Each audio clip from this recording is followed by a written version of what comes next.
السلام علیکم بھائیوں اور بہنوں، کیا آپ جانتے ہیں کہ حضور کی ازواج میں سے ایک زوجہ ایسی ہیں جن کے حضور سے نکاح کے بعد ان کے والد اور سارا قبیلہ مسلمان ہو گیا تھا؟ اس واقعے پہ میں تفصیلی ویڈیو بنا چکی ہوں جس کا لنک آپ کو ڈسکرپشن باکس میں مل جائے گا۔ حضرت جویریہ بنو مستلق کے سردار الحارث ابن الابی الضرار کی بیٹی تھیں۔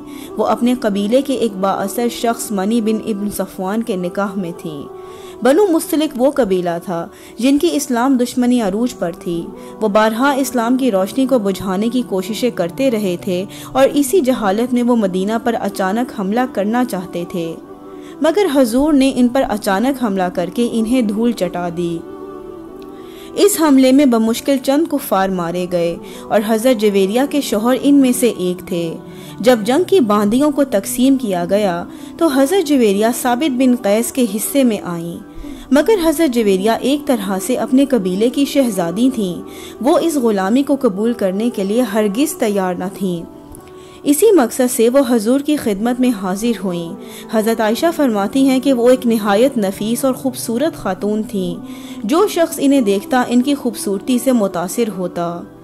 جب انہوں نے حضور سے اپنا مدعا بیان کیا تو حضور نے ان سے کہا، کیا آپ وہ چاہتی ہیں جو آپ کے لیے اس سے بہتر ہو؟ حضرت جویریہ نے فرمایا، وہ کیا ہے؟ آپ نے فرمایا کہ آپ کی آزادی کی قیمت میں ادا کر دیتا ہوں اور آپ سے نکاح کر لیتا ہوں۔ اس پر حضرت جویریہ راضی ہو گئیں اور وہ شہزادی سے اسلام کی ملکہ بن گئیں۔ ان کا ایمان بے مثال تھا اور وہ اسلام کے تمام احکامات کو پابندی سے پورا کرتیں۔